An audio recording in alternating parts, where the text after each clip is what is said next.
I'm glad I know what I know now, but you need to be doing these videos, putting them on like little bit videos of like, what is tokenomics? What is this? And start using your image because he's attractive, he's smart, and like all this stuff to like start, becoming, I don't want to say like a guru, that's not what I mean. We're short on time, I want to let him go. So that's why I want to video it because he's very articulate. Video it? No, I'm sorry. I'm like, no, I'm because he's super, obviously I'm bragging, it's my son, but he's pretty awesome. So let's talk about a project before it gets in, and then what we have to do as part of the debt council to underwrite a project and see the viability. We get pitched a lot of third-party projects all the time. We have a couple actually in the works that we'll be actually partnering with. The reality is mostly all the projects are third-party. We're not actually ones out there going out and drilling. It's not.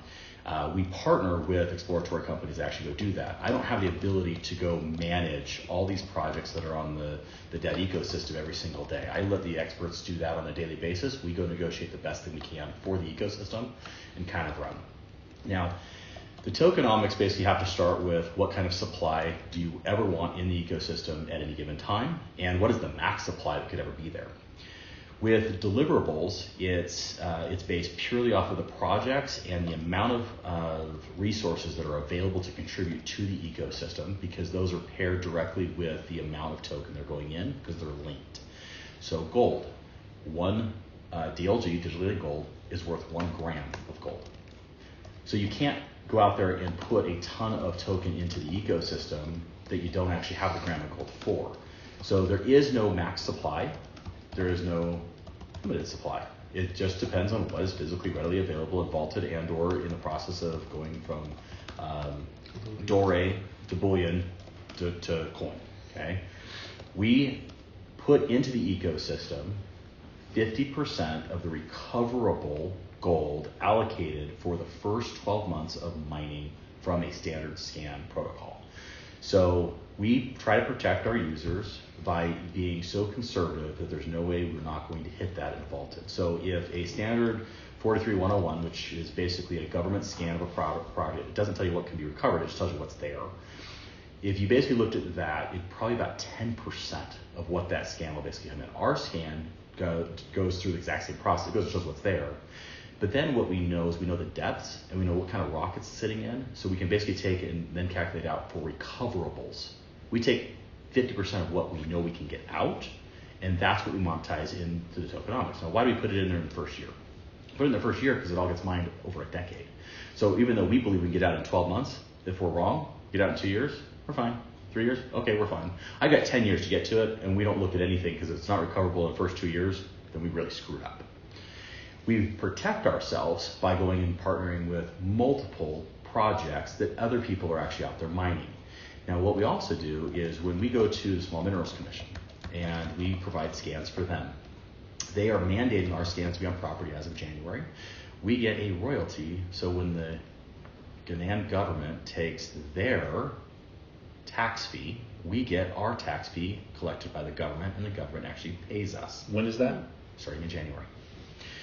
So when a concession that we are not operating, we are not mining, we have nothing to do with, goes out there and leases a property, they get a scan, we get a small percentage, just like the government does, in a tax, and the government kicks us back that in gold bullion. That gold bullion then has to go over to our mints. We're in the process of actually creating the 11th world mint, the Ghanaian Royal Mint. That physically will turn into a gram of gold. That gram of gold then is now deliverable. That deliverable will happen when any of the individuals in the ecosystem decides that they want to claim it. What a claiming process is you go to the Royal Ghanaian Mint. Right now it's the Gold Collective. You say, I've got 5 digital leak gold tokens. I would like 5 grams of gold delivered. They will burn the digital counterpart. They will insure the package, and they deliver it to you. Now you have gold already launched. Yes. Is it a focal point right now, or did I hear that you're readjusting, or is it something that we have access to sell at this point? Like, what is the status? It is something, I'll speak. It will be accessible to resell on the 11th of July. What is the acronym for it? DLG. And we will have access to that? Yes. No, they're just nodes just like anything else, right? Just like anything else. We aren't doing anything different to the project other than recalibrating the price point we went out for. When we started that project, we felt the price point would be good to start about $5,000 for most individuals we were talking to. We're finding with the sales network and the individuals if we bring that back down into a $1,500 number, that is what we're shooting for. We're trying to get to $1,000. I'll just be candid. I don't know if we're going to get there or not. But we believe we can hit $1,500, which makes it more accessible. And what we're going to do is do it in blocks of licenses. So we're not going to have unlimited licenses. When we add new reserves, we'll release an additional block of 10,000 out. That way we never dilute the miners that are currently operating and de-incentivize people from buying. The whole point of you guys being an operating and helping the blockchain isn't to over dilute the mining pools. It's to physically make sure that everybody is getting participation to keep those nodes running. By keeping those nodes running, we can actually start the trackability of the gold. Now, why do we want trackability of gold? What does that system actually do? When you guys are running those digitally linked gold licenses, what you're really doing is tracking that gold from the exact pit it came out to the mint, all the way from A to Z. What we're adding to that is the deliverables. Now this gets, we're not doing to customers, we're doing to large purchasers. So let's say a bank picks it up, that will actually track directly to the bank vault. If it goes to a custody house or a large financial firm, it'll go to that. We are not disclosing individuals. So if John Doe decides to say, I want 5 grams, the blockchain stops. We're done. You're gonna get 5 grams of gold and that's not gonna be tracked to your doorstep. But large cells, we like the data because we want to know where these gold reserves are eventually going to be allocated to, and so do the individual miners. They want to know what resources and community. Think of it as a co-op. And when you basically get a new miner that's in, they want to know, can you actually get us to a cell house to run? When we show the fact we can get you all the way to Switzerland, Dubai, into India, and we can show on blockchain, which is very easily to look, it's just a ledger, they have the comfortability saying, not only are you going to give us a scan, but you're going to actually help us through the co-op dollars to make sure that you're physically getting this for the best value possible, quick as possible, so we have cash flow to continue going. So that's what's basically being built out. Your node license actually is helping all of that operate. So it's a functionality. If we have too many node licenses on, the problem is people aren't making enough money to keep them on. I need them to keep them on so that everything works. So if I sold 100,000 licenses but only had enough to basically pay enough service fee to be people comfortable for 5,000, then you guys are making like a tenth of a penny a day. Yeah, that's not Does that make sense? It's not worth keeping it plugged in. I need to make sure that the value derived in it is high enough that you never want to take that thing out of the socket. Is the token still attached to the profitability of the projects, or is it attached to the actual value of the gold? Actual value of the gold, with one exception. We are pairing it with debt. Okay, that's in my opinion, when you're pairing it with debt, and debt has an upside potential. Yeah. On paper, it should work. We're already seeing it work, but in theory, if it's paired with a non-tangible link to the gold price, who is ever going to go in and redeem 5 grams of gold when they can redeem it and buy 10 grams of gold? You have some upside potential, but you always have the floor that's available. That gold is vaulted. So if you ever decide, I don't really think DLG will ever get down lower than a gram price, because otherwise everybody's buying it because they'll just buy it and redeem it. So I mean, you're not going to get gram. You're creating an arbitrage. You're creating an arbitrage opportunity for too many people that are coming to just buy the digital counterparty. They'll call at the minute and say, please deliver this. They bought grams of gold for $5. They're tickled pink. Does that make sense? Take to a local pawn shop and get. The local pawn shop will hand them $30 and they're tickled pink. They made a ton of money. Yeah. So you kind of have a cool upside potential with a downside protection. So back to the Nat-G. Okay, so you've got a lot of different projects that you're excited about. Obviously, gold sounds like one of them, potentially drip in the future. I love that you're launching DEBT's actual token, and my understanding is that Nat-G will not be paired with Binance anymore. It'll be paired with DEBT in the future. Nat-G has never been paired with. Oh, it's not paired with Binance. Black gold is the only one. Okay, black gold is paired with Binance. Nat-G is so. What is Nat-G? DEBT is paired with Binance too. DEBT is paired with Binance. DEBT is. So what you have to do is you go into the ecosystem and you sell natural gas to DEBT, DEBT to BNB, and ironically, PancakeSwap will actually do that whole transaction for you. But when you see with the flow, Rewrite that it flow down. physically shows you the flow down below. Oh, okay. Of how it got to B&B. You can take B&B directly to Tether. It's the Binance wrap Tether, and you can take it directly from that into Binance or virtually any other platform and cash it out. But that's how you sell it. How does tokenomics start? It's based off of what we believe, to the best of our capabilities and knowledge, of what the project value is going to be over time, not today.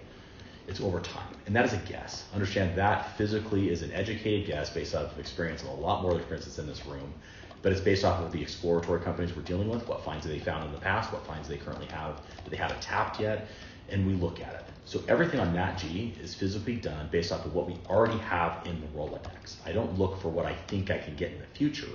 We look at what we currently have there. Now what happens when I go get more? Yeah. That's upside potential. If we go double our resources, meaning we go double our amount of extractors, we go double our amount of partnerships, I did all the tokenomics, so you unfortunately have to do that day one.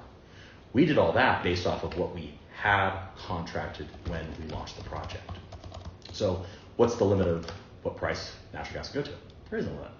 We'll partner with 1,000 exploratory companies over the next 10 years. You have 1,000 exploratory companies going in and buying this with royalties through.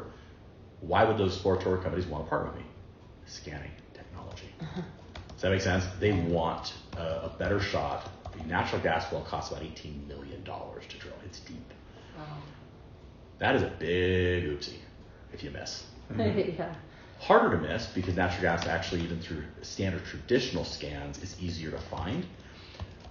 And sniffers actually can find most of it. Natural gas actually comes up organically through the bedrock. If it's gas, it finds its way to the surface. So in most natural gas locations, you physically can look out. Your eyes won't see it, but you'll kind of get that scent every now and then when the wind blows. Sniffers on ground test will actually show you where the acreage is. It's easier to find natural gas purely because it comes up through the ground. It's not like oil can do that. You can go get soil samples. You can go get soil samples and the years of that. Now, finding the dome is the important part of this, because in natural gas being a gas, it goes to the highest end. You want to find the highest end to tap there so you can get all of it. If you tap a lower end of it, tap here, and it comes down, you get this. What's natural gas doing? It's rising. Yeah. So you get this, and you get some bleed over, but it's not perfect. You tap here, what happens? You get it all. So now you look at the scan, what the scan actually does in a 3D rendering, and if we can get to that dome, at the top, our recoverables are almost in perpetual. Natural gas it's renewable. It's renewable. As long as you're drilling, Awesome. correct? Or just in general, No, it just once goes you- anyways. Once Those you really? have So it, it's it just A large The geology coffer. within the bedrock will actually recreate. Which is why the nodes that we have, so to speak, when you were referring to earlier, the nodes 2 years later, just like a paperweight, these potentially have so much more value because of the lifespan and the longevity of the projects. Yes. All of our projects are intended to disseminate over a 4,000-day period. So each one of the nodes will last a minimum of 11 years. Everybody has this thing. They want to know, well, what is it? Let's say the technical, the hardware, and in that is supposed to run for a decade. Now we only warranty it for a year, and realize they can buy another piece of hardware to run them all and go. The software, we do automatic software updates. If we find something better, why do we want to upgrade the software for free? Because we're making more money by offering something that's better to the ecosystem. I don't want to charge people for software upgrades. I don't want to have you buy another version. I want to give that to you because it's going to make everything else function better. The more projects you put onto the software, they may have something else that we may want to teeter to. Well, guess what? We have forced updates directly through every one of our hardware packages. So we basically feed it in. We do an automatic update, just like an Apple iPhone. Is it better for the debt ecosystem to have nodes out, or cloud mining, or a percentage of each, or what is better? The danger of both is hardware doesn't last forever. Right? Danger of cloud mining, it's not decentralized.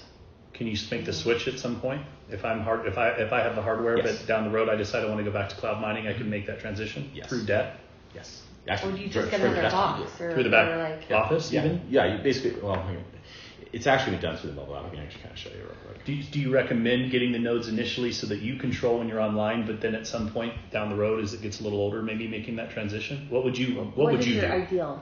I would run it on the hardware. I'd run it on the hardware, and there's a lot of reasons for it, but I definitely would run it on the hardware. Okay.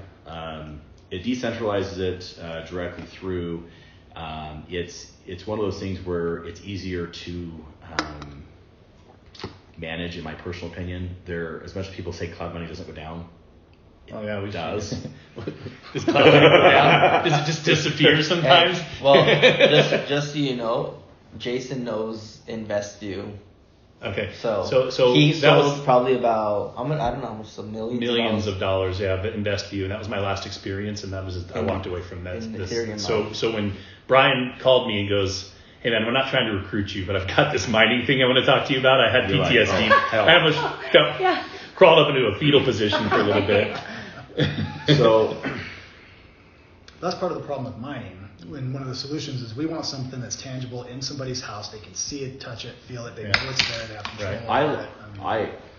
Amazon has never gone down until it goes down. The problem we have as a company for doing cloud, and we are cloud hosting everything right now until hardware basically starts getting out and dissipated. We have 1,000 boxes currently right now that are in production to be delivered out. We actually took 500 molds that are ready for that product up to 20 different licenses. The value of that being in your box, your internet in your house is actually more reliable than a data center. As much as everybody sits there and says, "Oh, look, I'm getting 100% mining capacity." No, you're not. You're getting 100% of what the data center goes. And everybody gets 100% today because guess what? Everybody's at the exact same place. So when the power goes down, they're all the same. They're all the same. Yeah. And it works really well until Amazon goes down for a full 24-hour cycle, which actually happened last year. But you don't know my internet provider. I cuss at it all the time. We actually have two in our house for one each side of our house because it's so. There are certain regions that it actually makes more sense to cloud mine. Yeah. Third world countries, you're going to deal with it a lot more than you will in other areas. Downtown places in India are totally fine. You get out in the suburbs, not. Latin America, same way. If you're in the major metropolitan areas, internet's great. You get out in the hills, it doesn't exist. It's rolling blackouts are just a part of. Yeah, rolling blackouts. They expect it. So I think that more depends on the jurisdictions of where you're at. For debt, I want boxes. Boxes then build out the blockchain to a point where there's not a single government agency, there's not a single one actor that could turn around and shut you down. Amazon could get a cease and desist letter and say shut down the debt box today. I'd be done. I know this not because of a government, but we actually hosted my last project on Azure. It's a Microsoft cloud hosting product. We got less than 30 days notice to move 22,000 licenses off their network and onto AWS or something else. They didn't tell us where to go. We had to search, who the hell can take this? Because we weren't actually doing hardware. That was a learning lesson for me saying, I never want to do this again. It was hell. So for me as a company, I want boxes. I want them not only for the protection of the ecosystem, I want the protection of the individual buying licenses because it will be more sustainable long term. No one sees the damage right now because everybody sees the exact same. I can't go to Joe's house and Joe says, "Oh, look, mine was up 3 hours longer than yours." Why? Well, because if mine went down for 3 hours, his went down for 3 hours too. So the numbers are identical. Does that make sense? It doesn't go. When you start getting out, you are going to find certain people are going to make more than others. Why? Their internet service provider is better. Yeah. Does that make sense? You're probably going to make more than anybody in India ever. Why? The internet's better here. But those boxes protect the ecosystem. The cloud mining has been. I know, and they're in all these different countries too. That also is another, right? Because not all countries are going to ever have internet issues all at once. So Correct. If this one, Gilbert, Arizona has it for a minute because of a blackout, Don't worry, California it rolls over to Nevada or Mexico and Correct. all that are still on. Correct. That makes sense. I love that. So it doesn't matter. The transactions, what we're doing on the blockchain, will never drop as long as we're on our own blockchain or on our own network. So as long as like you're trying to basically run in your house, let's say yours is on, but everyone in your other neighborhood went down. This is a smaller thing. The transactions are still happening. They're just happening through you. Everybody else, no one else got paid. You got paid more. Why? You did more transactions. Because you were alive. You were there. You were on. If Russia decides to come out and ban mining, we have a ton of nodes that are in there. If half the country goes down, does that mean that our network is no longer viable in Russia? No. Because they'll just ping out of another country in Europe. They'll ping out of the next closest location to kind of run. The network stays the same. Instead of having one data center sitting in the middle of Yeah. Okay, so Nat-G opens up at the price point that it does, see a little bit of a spike out of the gate. I'm assuming at that point there were people that wanted to test it, sold, brings it back down to a certain point where it's at today. There's two major things that happen every single time you release a token. There's no way to get around it. Number one is, we call it the teeter-totter effect, okay? When you have a ton of people coming into a market and want to buy, but the teeter-totter, the liquidity is very small. We're putting in liquidity as fast as we can, but until that teeter-totter gets out to, let's just say, $5 million, $100,000 in buying pressure can move up 100,000% in a token. As you start moving that teeter-totter out and widening the liquidity, it takes a few days to do that. You have huge spikes. We went up 600% in a day. And I'm looking at it and say, well, this is going to come down. You know it's going to, because you shoot up that much so quickly. People that have been around the projects know they can buy it back after they sell it right now. So what happens is they sell off at 600% up. They know it'll get back there a few months from now. All they're doing is they're double and tripling their money. They come back and they buy double or triple the amount of token when it's wider. Does that make sense? Sure. They're arbitraging it. So this happens at every single project. There's no way around it because we launch things on PancakeSwap. It's just a functionality of tokens in our ecosystem because the way we do it, because we mine for about 45 days before we go live. We're not an ICO. We could solve this problem if we're an ICO. Everybody gets the same tokens the same day. Everybody put the same amount of money in. So no one's going to sell it for less than they bought it for. In our system, we sell miners. So people are accumulating that for 45 days until we launch. And they look at it and say, I can get every dollar I have in this process off the table when it hits about 300%, 400% up. Oh, they're taking it. And take their initial cost They take out. all their, they take all They're their. just playing with the house's money. They're playing with the And house. that's what they do when it first launches, and you see that spike, brings it back down. It happens almost every project. It's happened so far. It's happened in every project I've done so far, and we have not yet found a way to stop it. So we just let it happen. It doesn't hurt the ecosystem the way it's situated. Everybody's still making their daily revenues. Once the liquidity gets in, that's wide enough. There's enough liquidity. It doesn't really matter. It doesn't move it as doesn't far. affect anything. Obviously the people that are in earlier on get the advantage of being able to accumulate tokens. And they accumulate a lot more tokens a day than will ever happen again in history. Yeah, and that seems to be slowing very quickly or dropping pretty quickly. Some of that is two factors. Sales right now are very, very high. And so when the licenses are coming online and running through the system, there's a dilution factor that's kind of happening right now. And it's not offsetting the opposite side of it, which is the new token coming into existence yet through the EGI pool to basically devastate it. I believe it's about halving that kind of levels out. Ironically, you're going to go through halving, you're going to make more money a day. right. Even though people start to see less tokens, the value starts to go up. Yes. So you got to look at the amount of tokens you're getting is going to go down, but the value of those tokens goes up dramatically. So if you basically go through pre-halving in natural gas, Which we are right now. everybody's looking at it saying, "Oh, I'm making $5-6 a day." No, you're not. You're making close to $25 a day. You just got to wait to sell it. Does that make sense? It's a visual thing, And it's hard, and this is what I battle, because people are like, "Oh, well, I mean, it's going to take me 18 months or 14 months to be able to get to the point where I can get my investment back." And I said, well, yeah, number one, but there's milestones that this token will hit that we're so early in the process. Here's what I like to look at. I like to look at proven track record of anything. Okay. Black gold right now is down about 42% off its highs. Why? We're tied to BNB, and BNB is down 40%, and then we had a 2% sell-off because of the fear of selling off by 40%. When you're tied to another cryptocurrency, when that coin drops, liquidity pool drops, and that liquidity pool drops, it drops the value of the token to the overall value of the pool. It's pretty simple. So even in that process, they're fluctuating up, fluctuating down. Today, black gold is up 66,000% From where you launched. Yes. That's insane. And you're 7 months in. Yes. That's right? Yes. So you still think, even at 15,000 today, a black gold node is still has value because of where you think, or where your point of where you want to take that. But also didn't you say? Because Chandler. No, but didn't you say also you put this at an 11-year? We've like sold you probably did that, right? tens of millions of dollars of black gold in the last few weeks from people that understand what is going on. See, so Chandler's like, yeah, black gold's not doing that much right now. Maybe I should have got Nat-G. And I said, well, I don't think that you understand. And I'm trying to get the sale. I want to get all of the hot buttons. I want to get. I know that there's a certain point where we can't obviously can't guarantee anything. What I need to be able to do a better job of is to take people through the process a little more of, hey, look, I can't guarantee these things, but let me just explain that when the halving happens, there's potential.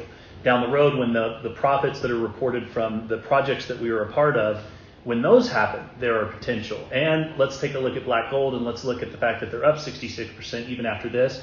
Am I missing things? Like, what else can I share that gives people the big vision of potential? Let me give you a visual. Okay. This works. So this was a BGLD mining license that was turned on day one. We just did a couple test ones. Can I take a picture of this? Yep. Take a picture of that. Sure. So this is a license that was turned on day one. This is the exact same license on January 2nd. Now, notice that it made $17.08 yesterday. It made $17.11. But look at the difference in the coin. This day I made 15,000 coin. This day I made 2. Okay. So I really didn't make $17 that day. Right. Do you see what I mean? Because it has 15,000 the coins. value sustained itself as the halving took place, and so even though right now in your mind you're saying. So people are caught up into the dollar value of right. it, right? Right. Yes. But it's, again, Bitcoin did the same thing. A Bitcoin miner back in the day would have mined 10 Bitcoin a day. But today it would take 10 miners a month to mine 1 Bitcoin. Is it possible, and would there be any liability to this to have I already know what you're saying. 3 to 5 minute video of you just explaining this? Tokenomics, like in Just general, like a the tokenomics. tokenomics in a very overview setting is fine. When you start putting financial price points behind it, then all of a sudden you're setting expectations. The back end of my attorney's neck hairs go up, and he looks and says, "Veto." It's just a basic understanding of tokenomics in general that people don't I have no understand. problem sending you some And screenshots of this and what the miner did over time, because past performance is fine to show. Yeah, that's what. But you still have to be careful of setting an expectation. It's the setting expectations that this project's going to be just as good as the last project, and those expectations we are fighting. We are in a heavily gray area Wild West arena with crypto. We are in a very highly scrutinized, risky business in the market, direct sales. These two put together is somewhat toxic, which is actually a talk that me and Joe had multiple times before kind of running through here. And the reality is, I want people to pull up their dashboard, and I want them to get involved because they're okay with the $5 that comes out today. I want them actually okay with it. I want them okay because they see the bigger picture of what could happen to the oil industry as a whole. Which is what? Well, do you think that natural gas is higher today than it was yesterday? Yes. Then it's a value proposition. Do you think that more natural gas wells are coming online tomorrow versus today, next year versus this year? Perfect. Do you think blockchain technology needs to be in place for those ventures? Yes. Do you believe the world's going to blockchain? Yes. Then you should buy a node. Because the more because if they're going to be coming online, why wouldn't they want to partner with us? Because we're going to save them money because it's scam. Yes. Well, why wouldn't you want to be a part of that and make money? There is a deflationary tokenomics, and you can get into this. There are 3 major functions of the token, and this is creation, value, and burn. Creation is how the token goes into the EGI pool to begin with. Say that again. Creation is how the token gets into the EGI mining pool. How the coins are created. Okay. Second is the value proposition, what people are willing to pay for it. Mm-hmm. Third is the burn that basically is coming off, which basically limits supply. Mm-hmm. In a standard supply demand graph, you basically look and there's always an X factor, and that changes based off of more supply, more demand. So you'll see this pivot. Yeah. Does that kind of make sense? In this, it's interesting because the longer the project goes, the less token there ever will be. There will never, ever be token re-put back into the ecosystem after the burns. How do burns happen? Burns happen organically from the mining pool every year. That's simple to explain. It's understandable. It's an anniversary year, and it gets cut in half. It's simple. People understand that. What people don't understand is the trusts. how the trust function. And if anybody actually understood this, they'll understand why I don't sell tokens. Or is that, well, how many have you taken? I haven't sold one damn token yet, and I do not plan on ever selling a token, at least for my foreseeable future. The reason is I understand the power of what is going on. Now, how did I get token? When you say selling your own personal token? Yeah. Now, you haven't sold any. How did I get my personal token?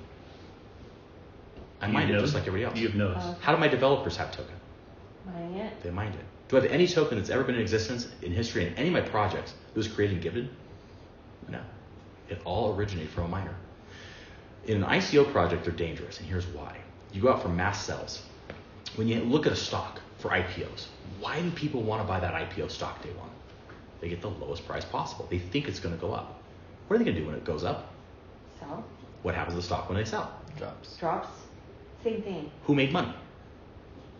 The person who bought it the quickest or bought it at the lowest price. But now somebody else is in control of that stock. Yes. Now, what if that major liquidity provider on IPO day bought it all? Oh, but by the way, we burned it. Mm-hmm. It's gone.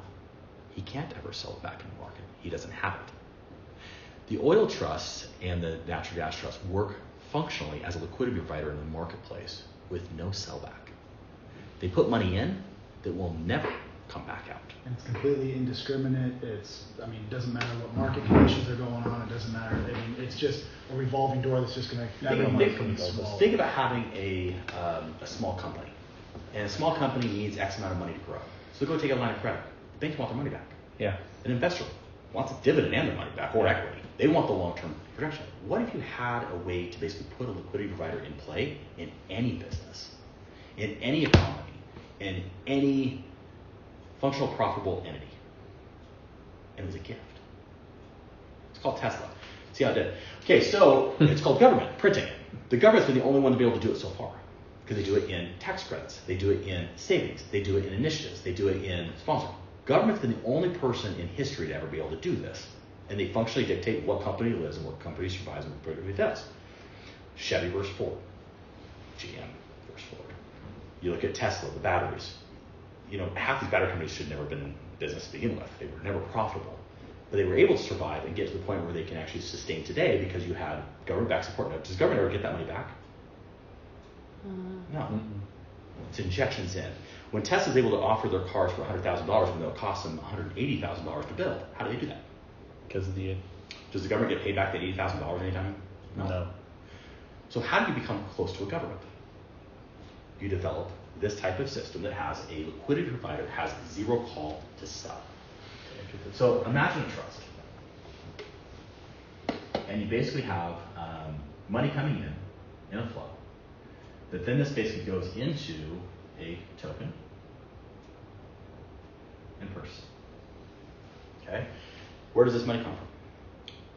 All of the exploratory companies that we are physically partnering with, these are royalties. Okay? Mm-hmm. That's the easiest way to explain it. It's just royalties. It doesn't matter what project we're in, it's royalties. Those royalties are as big as we can possibly make them. Based on the value that you provide these partners. Correct. Some projects we have a 20% royalty, some projects there's a 2% royalty. If they're a larger exploratory company and they have a lot of track record, we get less of a royalty. Yeah. If they're newer and they have a higher risk, but they need to get their investors a situation to go, we're not an investor. We provide them technology in order for them to want to give us X amount in return coming out. I have to trust them that they're actually going to get to permission to get to the bottom, and they have to trust me, the fact that my scans are going to get them to what they need, and then they go out there and do their thing. They do it anyway. They go raise money. They go do the deal. If we have one of these, it's still profitable. If we have 3 of them, it's more profitable. Mm-hmm. We have hundreds of them, it's exponentially more profitable. We're 7 months in. We have 3 oil companies we're currently partnered with. 3 exporters. Who's selling those partnerships? Now, that is something I'm heavily involved with. Okay. Because it's all based on the scan technology. Sorry, I like to know. that actually is something, that is one thing we do regularly. Okay. Now, why? That is something that takes a lot of my time. But once that is set, the attorney firms write the contract up. It's set into a trust. It's audited by third parties. And we just sit back and say, okay, great. We got our money and it's good. The nice thing about being in the commodities businesses is everything is tracked by governments typically. How much oil comes out of a particular well, it's physically logged in 3 different locations. So it can't be it's not like you can have manipulated. Yeah, go through. Now, when you're in West Africa, you get some, you get some of this. There's going to be some slippage. There is some slippage. It's just part of Are mining. they putting it in a thing on their head? But once it gets put into the blockchain, there's no more slippage because you recorded it. So once it gets off the sluice and it gets put into the separator tables, those separator tables then are logged. That's on the blockchain. You know your slippage at that point in time. You start fining people, or you get your money back because you know what's there. But before that, when it comes off, if they didn't wash the rug out completely, then there is some slippage. Does that make sense? But we have it from basically sourced from vibration table through. The refiners know exactly what you dropped off. They weigh it right there in front of you. They physically scan it. You know exactly what purity it is. It's scanned. It's logged directly on the blockchain. So we try to limit, obviously, the risk of slippage, but slippage happens almost in every single business. It's spoilage for food. It's employee theft. It just happens. But we try to limit that as much as possible. So imagine if we're dealing with exploratory companies, and we're going to take the energy sector. If we're dealing with an exploratory company, are they an operator? Yeah. No. Exploratory companies have one function: to find and sell so they're not the off actual the well. Okay. So hypothetically, let's just say an exploratory company hits. Let's say it's 1 million barrels.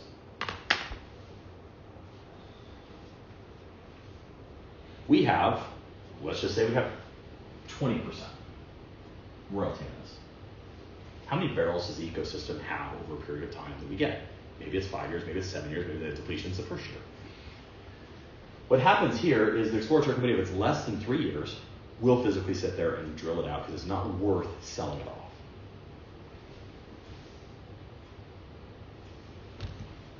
What if it's 100 million barrels? And it's a 10-year well? Well, that's $10 million a year. That's pretty good, right? 20%, that's $2 million a year you get paid for the trust.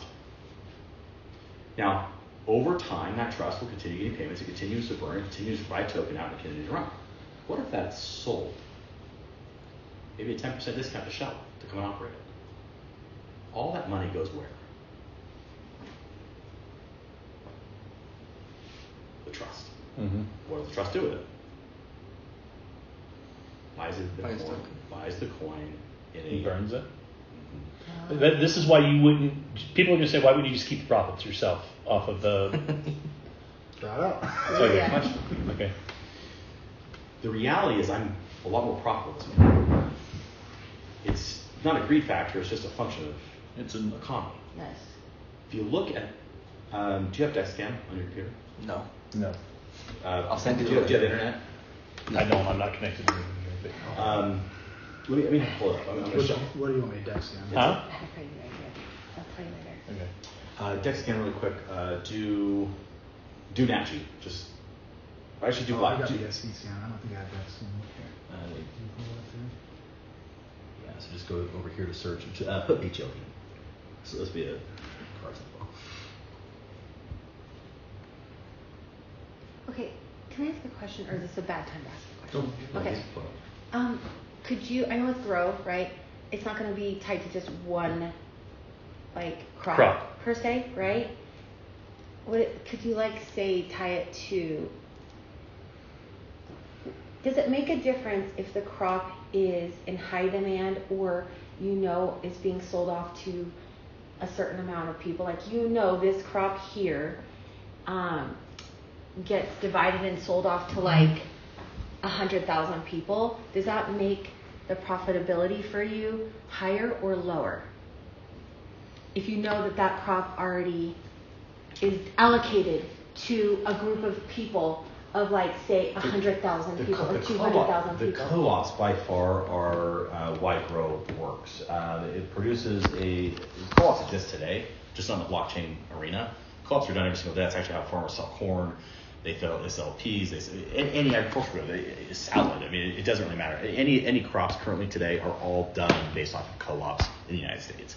That's typically how all of your commodities and that are run over the exchanges through the mercantile. They look at the co-ops. They look at what the average prices of, and that's actually where they tag the price for publicity.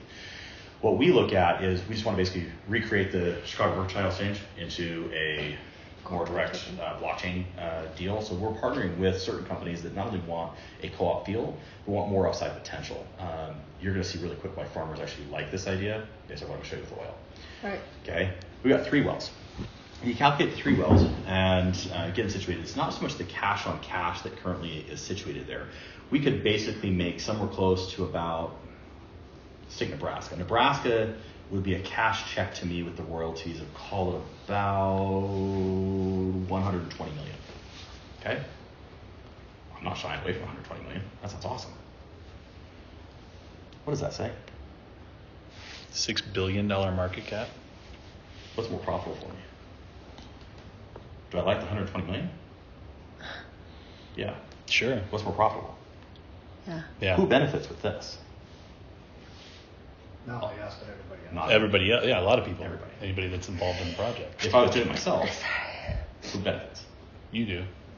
It actually makes more money for me And more money for a lot of other and people makes more too. money for other people. So it's a good win-win. So win-win. So one of your biggest unique selling propositions is the fact that you take the profits from the royalties and you buy the tokens and remove them, which creates a deflationary effect that drives the overall value up in time. Because Am I understand that correctly? We always have a guaranteed buyer for the coin. We always have a Which is you. Which is us. the trust. It's the trust. Okay.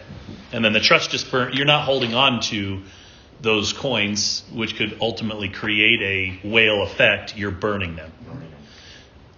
I love it. So this gets me excited. Okay, so one thing that comes up often is, yeah, but Travis, it's going to cost me 10% just to transfer out of their wallet into this wallet, and then I got to pay another 10% to exchange it.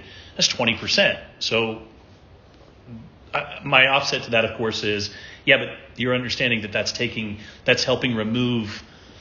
contribute to the burn wallet, which helps create a limited supply. What else does it do? And why do you do It also that? keeps outside sharks away from our ecosystem. Okay. Yeah, Because nobody's going to come and day trade our coin paying 10% fees on every transaction. the biggest disincentive process in any cryptocurrency right now is the whales, number one, and it's the snipers, number two. Those two things are actually very deadly to ecosystems. The deflationary actually helps our ecosystem, number one. It actually keeps bad actors away. Just what you just said. If someone tries to go buy this token and sell this token, if they don't make 10% in a day, what happened? They lost money. So that eliminates the snipers, so to speak, that are just here to get those small little profits on a day-to-day basis. And what do they Micro do? arbitragers. Yeah. The micro arbitrage. And what that actually really does is it steals money from the ecosystem. It steals money from the trust. It should go to the end users. So by removing token. By removing token. So what's happening is if they decide to do it, great. They're helping the ecosystem. They're contributing to our They're just burn, burning and burning and burning. And I love it when they don't realize it's a 10% burn and they're out there sniping 4 or 5 days and they lost 40 or 50 grand. And I'm literally watching that. And I'm sitting there shaking my head saying, well, that's going to hurt. And eventually they realize, I don't want to touch this coin anymore. Yeah. Does that make sense? They believe they can, because the way that crypto works in a highly fluctuating area is typically large snipers can come in and bring huge amounts of money in. Let's call it $500,000. You give me any crypto or meme coin, you give me $500,000 and I could detonate that coin probably 3x, 4x my money. The problem with that is, where did that money come from?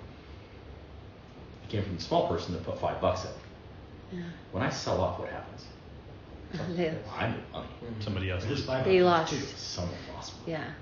This is a protection mechanism for our ecosystem to make sure that what I know about trading over decades doesn't happen.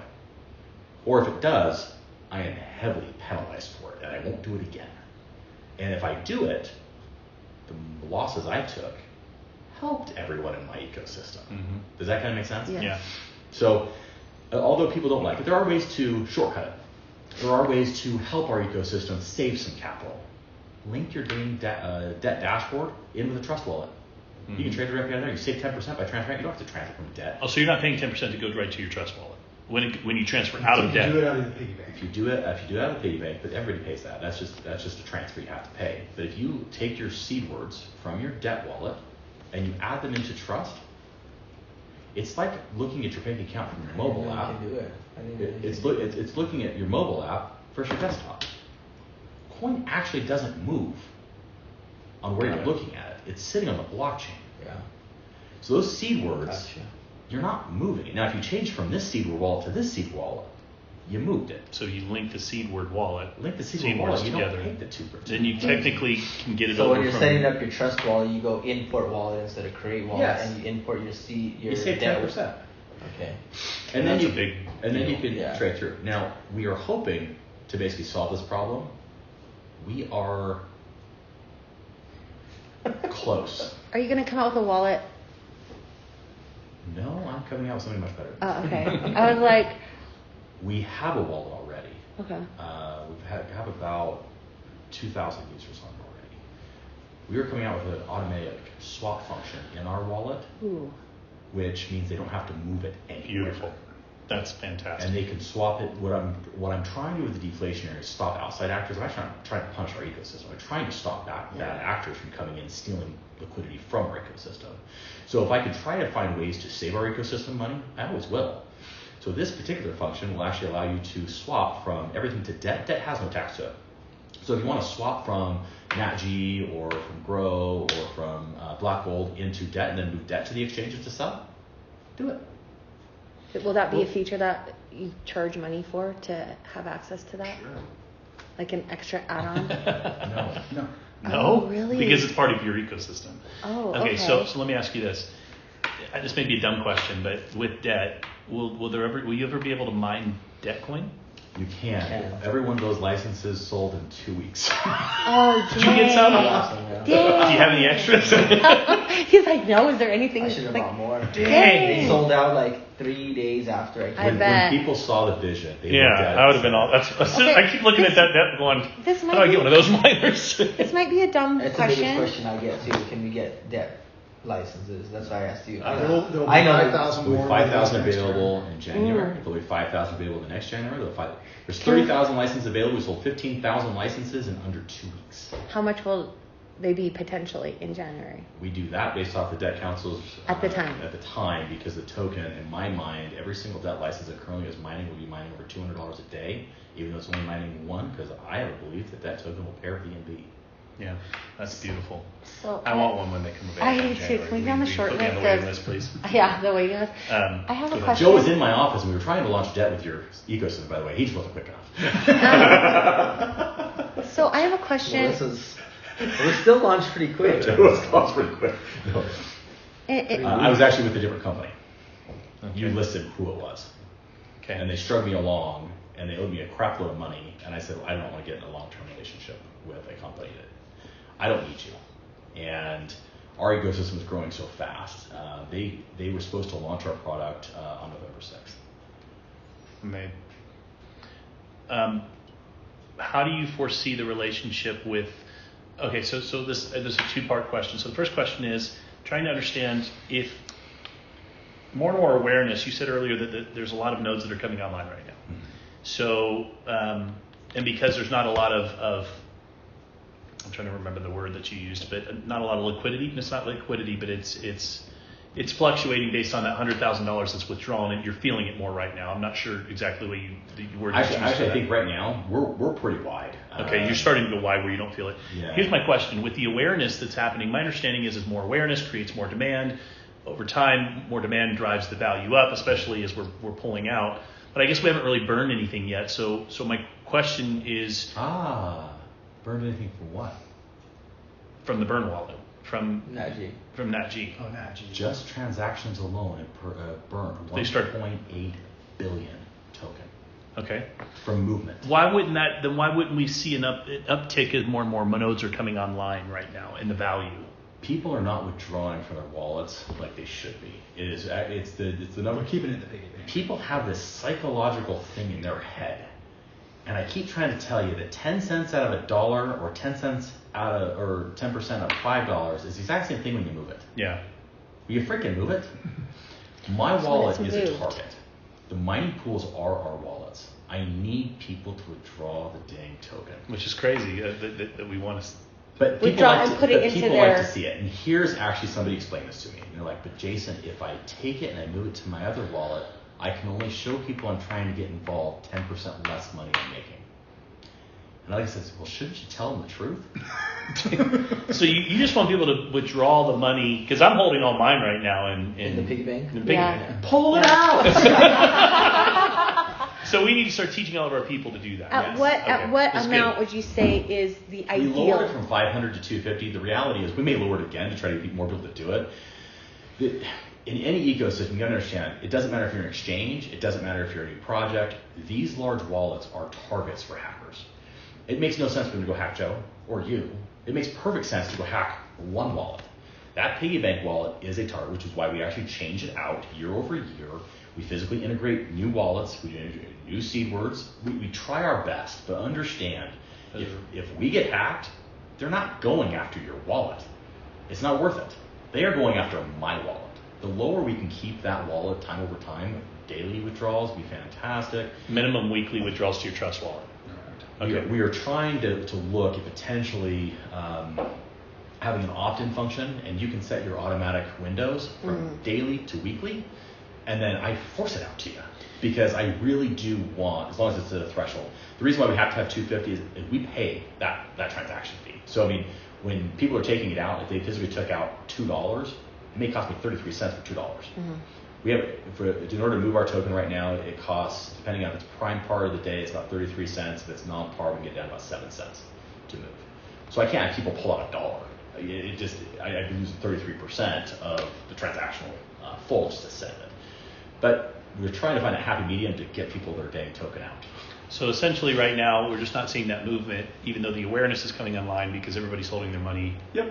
And because you have a lot of people that ultimately don't want to sell because they believe in the long-term part of this project. But over time, believe it in your own wallet. Yeah. Now, how does people, as it's coming online, we help create the awareness. So the relationship with IX and D.E.B.T. The value that we bring to you is that we can create and drive a lot of awareness overall, not just to Nat-G, but these other projects. And that's where right now I think that we understand Nat-G. Like I have people ask me, should I buy GRW? I'm like, I have no idea. I don't know. I don't know anything about it. Should I buy gold? I don't know. But I see it on the sites. And I know that this is a new relationship for us as well. So how do we bridge that relationship so that we can bring you as much as value as possible? And how do I sell it? Like, should we be focused on Nat-G right now because that's the main focal point, or are there other things we should be focused on? Or so this is a I hope I don't say it. This is something it's a trust but verify process that we've been going through with IX, if I'm being honest. Yeah. I took a risk of getting into this space because it's MLM. He told me to. His background is. I'm an Amway boy. I have a different background. My background is I could take this product into every single family RA office across this country, and I could sell. My average sales ticket, guys, is $800,000. My average purchaser is in for about $750,000. My high purchasers are in for $20 million. That's my background. That's where I'm at. I go to funds. I go to family offices that can sit there and diversify these institutionalized. I can go to family offices that have 40,000 clients, and they can go ahead and move 10,000 notes to their 40,000 clients, and it's diversifying their portfolios. We're in the commodity sector. But the problem with that is it centralizes all the nodes in the United States. It doesn't get everything around the world. It doesn't do what I'm trying to do outside the third world countries. So Jake had this vision of saying if we could bring a product into this space that is a real, tangible, commodities-supported ecosystem that will make money instead of sipping it down like juice, I am telling you it's going to work. I feel it's working right now, but I have a lot of hesitations to this industry. I just do. Because everything I've ever known from finance, it doesn't do what people say it will. Does that make sense? Like, if for every person that makes a check, there's 50 that don't. Yeah. That's not a business I typically invest in. So I look at everything as an investment proposition. Is what does it do for the end consumer? What does it do for me? And is it a good value exchange? Is it a good exchange for value? Mm-hmm. And I sat down with a lot of companies, if I'm being honest with you. We get approached daily. Oh, I imagine, yeah. And I had a previous relationship with a company, XYZ, and I couldn't get past their ethics, if I'm being honest. Their what? Their ethics. Oh yeah. Imagine that. And everything, that's probably every time I not a went hard into a one. meeting, I was trying to give more value to the end individual. They saw that as a way to take more value out. And I basically said, I'm not doing it. I've known Brian for a number of years. He actually is really good friends with one of my partners in this project. They've had about a 10-year relationship. And one of my investors introduced me to another individual that got me to Joe. I actually turned down the meeting for the first 3 days. And finally they convinced me to just sit down with him. He's new, he's different, he likes his community, he'll do it. I said, well, great. So if I hear one red flag come out of this meeting, I'm probably just going to the RA offices. And he told me about his story, how he got started, how he wanted to give back to the communities, and he actually was honest and showed me what he actually was making versus what he was giving. And I said, okay, we're going to try it, but I want to meet people. So we actually flew to South Africa on our dime to look. I'm in Africa all the time, no big deal, we'll do it. Had a couple other meetings there as well. And the energy that surrounded, I walked out and I said, Joe, you have no idea you're going to sell $200 million in product. He looked at me like I'm crazy. I said, Joe, you're going to sell $200 million in product. And over the next week, I think he had a little bit of fog. And I looked at Jake, I said, I don't think he understands what he has yet. And he gave me a commitment, and it was low. And I said, if you hit it by July 1st, you'll never have to worry, I'll keep the exclusive for this industry. He hit it in the first 2 weeks, 27 days. I gave him 90. 27 days. And, you know, I think he's still trying to get some logistical things done with the company. That's a lot of growth very quickly. Yeah. Very.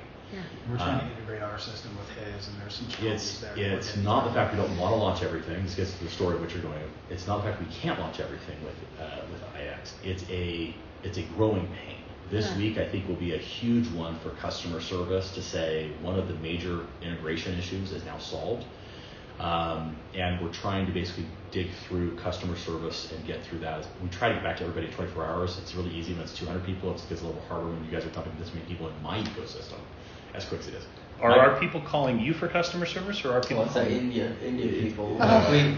So when the first week we launched, was even like a week before you guys even heard about it, is we were doing things manually, and it's kind of his fault as well, because they told me they were going to launch on May 1st, and they launched on April 20th, and so I was scrambling to give us. I was launching my stuff on it. It doesn't even have to participate. But I knew the first miners that come on the project were going to be generating 30, 40. In the beginning, they were generating a lot of token per day. So there was a lot of token accumulation for my key people in the first week, in the first day. 10 days. Yeah, so I didn't want to wait 10 days to get people involved because. Anyways, so that's where all the customers. So I'll take the blame. It's fine, but it's tech. It's integration. You feel good about this partnership. I do. Yeah. So we've got stories similar to everybody else, horror stories, battle stories, wounds from people that we all know. Let me be bluntly honest. If Joe ever walks away, I will never be involved in another MLM company. Yeah. We are looking, so we have not fully partnered with Joe. We're here for several reasons. My respect for Joe and what he's accomplished and who he is. My respect for Brian. I've just known Brian for a long time, Brian Robert. And because of the situation that we are currently in with a company that is owing us a lot of money and just flat out stopped paying us. And so we're trying to decide what our next move is. We've actually talked about starting our own company. We've talked about, but I know what I'm good at, and I know I can sell the hell out of this. I just need to know that it's going to be there in 3 months or 6 months, because here in the U.S., he doesn't have another viable product yet that allows us to be able to continue to do what we do. And so I just need to know that it's secure, the relationship, and that we will have other things to sell beyond Nat-G, and that we'll have the resources and availability to be able to learn and have access at a level that maybe not everybody will, but we will also be ones that will far exceed anyone's expectations of how much we will go sell. So rest assured the relationship is strong. I typically bluntly honest. I had 5 phone calls last week. Oh, I heard. I heard. Was Brian one of our mutual friends? And I physically called Joe on every single one of them. Mm-hmm. And I said, if you would like to do a deal, great. If you want to pull for the leaders, great. Don't care. But I'm giving him your number. Okay. I have so much stuff to do with getting the projects to a place where it's giving the best value. I am much better off out at more oil extraction companies talking about our tech than dealing with the headache of integrating with another company. Yeah. Joe and I have a good relationship. I think we started this on a $20 million handshake. I've done everything I said I would. I've told him I would. I will continue that. I do business deals with the old-fashioned ways. It doesn't always work well. Yeah, trust me, we know. Yeah. But I can also tell you, it's their loss. Yeah. So, I like that. That's actually. I feel like we've you done just that said so many something times. that just hit We've me right. done I needed that. to hear. We've done that. I needed to hear that today. Yeah, Actually, that was yeah. good. it's their I like that. I know. So you got to look at it from a perspective of relationships. And I do relationships in business, and I believe I bring value. I bring people bring value, or we wouldn't be together. If I give my value and someone else doesn't give it, it's their loss. I brought my value. And I think Joe has now known me not that long, 60 days, roughly. Yeah. But Brian goes back a long time with me. Robert or okay. Yeah. A very long time. My business partner and him, I think probably have over a 12-year. Well, and I used to, when I was at Brian's house, Roy would go over with all the palladium and the diamonds and everything. He would show me, and I don't know if you guys still have it, Roy probably has it, but he would show me the scans for all the gold and the veins and everything. So it was pretty cool. So we're going to work on getting those published for everybody. It's a very, so we actually publish, we work with Western Oil. Fun story. Look at this. So Western Oil has 2 tasks. Number one is we are a royalty provider. We provide them scans. We get a royalty for that. We don't own any part of the operation. Does that make sense? Are they on your debt council at all in any capacity? They are, as an advisor for the industry, because I believe it's good to have checks and balances in the relationships. So we typically give each individual extraction company a non-voting visibility, because I like them talking to each other, but I like having people that are in the industry that I'm finance. I know numbers. I can tell you if you're lying to me or not by your financials, but I can't tell you if you have oil down there based off of what you're doing or what you've hit before if you know how to drill. You put 10 drillers in a room, trust me, they're going to weed out the person that doesn't know how to drill. And so I do it more for a synergistic, but I like them being a part of the community. They are node holders. A lot of the scans, when they see what we're doing, they buy a lot of nodes. They want to be part of the but they do it for a different reason. Why would one oil producer not want to benefit off of the co-op of everybody? Yeah. It's a way for them to diversify their risk. And so when they see the fact that we've got Archer, we've got Purdy, we've got Western Oil in the room, they look at it and say, oh, I know your well over there is good. I'd like to get a piece of it. How do they do that? They become part of the node network. It weeds out a lot of the underwriting of the projects. Who does the underwriting? The debt council, who's sitting on the debt council that can look at the longevity of everything. I'm good with numbers. I'm good. Someone can lie to me, but their numbers will pan it out eventually. Eventually, you're going to get through the BS. But oil is something, if you don't know how to get it, it doesn't matter if you have it. If you can't get there, it means nothing. So there's actually 2 operations in Texas right now where we're running into this particular problem. I love the property. The scans are amazing. I don't trust the driller. So I put them in a joint venture with 2 drillers I do trust, and they're doing the projects together. So I can bring them online. One holds each other accountable. One holds the other accountable, or one brings the experience. Yeah. Does that make sense? So it's good to kind of form those. So yes, the answer is yes, and that is the reason why we do it. Joe will be invited to the debt council so he can kind of see the inside workings of what we do. He's moved in a product. I think he deserves that seat. More than anything, I think he likes to get through. The biggest problem I have with your space is no one knows how to keep secrets. There's no such thing as a secret in network marketing. You know that saying, right? So when we start talking about projects. carbon or things like that. I ask you guys to share it if you want. Well, you just got to tell me what we can and can't share. I don't like to talk about future projects. Like drip or carbon or things like that. Okay. The reason for it is concentrate what we have. I don't want anybody to sit back. So the biggest problem, nat gas actually got talked about before we were done with our hype with black gold. It got talked about so much I had to release it before I really wanted to. Yeah. Okay. Because people stopped buying. People. I'm for it. You know what I mean? Like, oh well, yeah. So what do we want to be selling right? Do we want a focal point on Nat-G at this point? Would I, in my position, should I be driving that particular now? You can sell any one of our projects that we currently have. I know that Joe went out, I think 2 days ago, and did grow to the network. It hasn't been the fact that all of our stuff is available to his network. It's more the fact that we want to integrate one for customer service with one. Like we got to finish our integrations as well. So now we're scalable because right now it's semi-automatic with what we're doing right now, but we want to get it to where it's scalable to where we can put in 1,000 orders a day and the system does it instead of having to go through and manually. You know, he needs a guy that could really understand and develop a sales platform for every single one of these things and knows them inside and out, that could then go train all of your salespeople to go knock it out of the park. I know a guy that could do that pretty well. So, so nat gas, yes. Let's focus on that. Is that the best buy right now? Would you say? If I've got money I want to invest right now, what should I buy? Black gold. Really? Yeah. You think black gold is the one? Isn't gold huh? the what do you call it on the dollar, and the dollar is gonna tank anyways? You're like, it's the what's it called? The maybe it's not. I don't know. What is? I'm asking. What is And it? here's why. The black gold to the public right now is over $17,000. Joe has locked in a price for a limited number of them, and he still has them in his inventory. He hasn't sold them. He hasn't sold them because his network isn't used to spending the $6,000 price point. The reality is those licenses should not be in his account and It's sell them $6,000. for $6,000. We need one. We do about $7 million in sales through large groups. You understand, we have 3 exploratory companies that are coming online.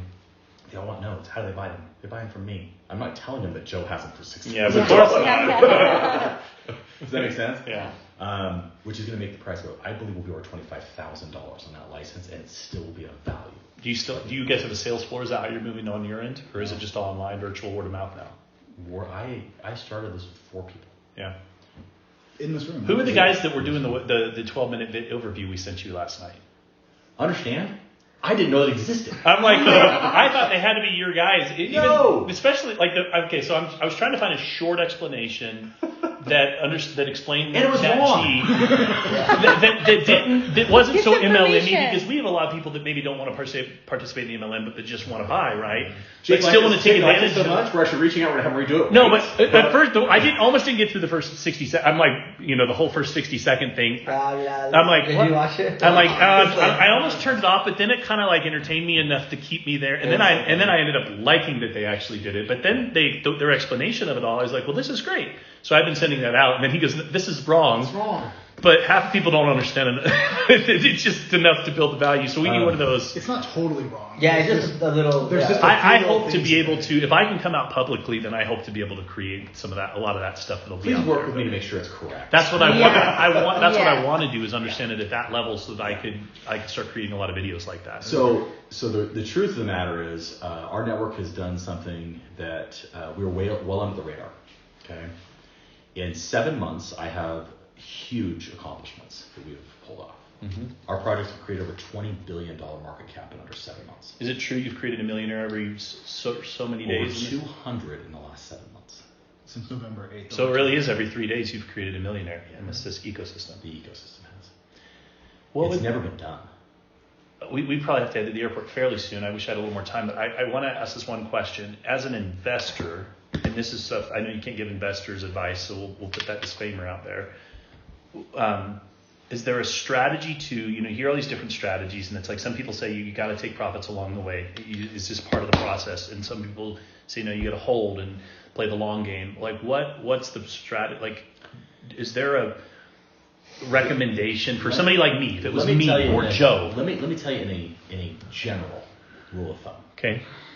It doesn't matter the strategy as long as you stick with it. It's staying consistent on an investment strategy that gets you the other way. It's when you start changing stuff on the whim that will ruin you. I do believe taking profits off the table is smart, but I believe there's a time to start that. Is it a year down the road? I look at every investment, whether I invest in a company or whether I invest in a stock. Taking profits tomorrow doesn't make any sense. I took the money and I put it there. I'm a long-term investor. Typically, it's about 12 months. I'll do my evaluation if I start that, and then I take it off on a quarterly basis. So, and when do I stop taking it on a quarterly basis? When I'm dealing with the house's money. So if a stock is in 12 months, I can see that the value proposition for me is I can recoup my capital over a course of a 2-year period on a quarterly basis. I will start taking that off. And in 2 years, I look at it and say, great, I've got all my initial capital back. It's a 36-month investment, and I can reinvest it again. But what do I still have here? I have all of it working for me. It's going, it's running, and it's free. It's the value proposition. Crypto moves faster than anything I have ever seen in my life. Understand, I'm running a hedge fund. If I could continue doing between 12 and 15% a year, I was a god. I did very well. We paid our investors 9. I never had a single investor upset at 9 based off of what I could get above the line. They shared in anything over 12, but I got from 9 to 12. If I didn't hit 12, guess what? They still got their damn 9. So I made less money. So this, I've never heard of 50, 60,000% types of returns until I got involved in crypto. I am a breed. I bought crypto very young, in not my age, in the project. Bitcoin, $135 a coin was phenomenal, and I was a genius in the office until we sold it for $540, and I said we did amazing, and we all oh my god! Partial about Ethereum. Yeah, I did that. We were mining Ethereum. Well, you guys probably InvestView. So we were mining Ethereum when it was $80 a coin until that thing fell apart. So you go back in history and you realize we were the first fund to put a 9-figure investment in Bitcoin at $135 a coin. You take money as you go, right? It's one of those things. And then we look at it and we 5x anything and we get the hell out and we're like, we made money until it went to 1,000. And then it set to 2,000. We did the same thing when it basically hit from 20,000 back down. We reallocated our resources back that direction between $2,700 and $3,500 a coin. I will never sell freaking Bitcoin again a day in my life. It's just my whole period. It's going to my kids. I put money there that I will never need in my life. You believe in it that much that it's not, it's there. For me, it's not about day to day. I don't care if it goes from 60 to 30. I don't care if it drops back down to 10. Why? I'm not selling it anyway. It doesn't matter. I've changed my mindset on it. And so I don't look at it. Sometimes it's a little nerve-wracking to do that. So I just try not to look at it as much as possible. I actually put it in a cold storage wallet so it's not readily available to look at.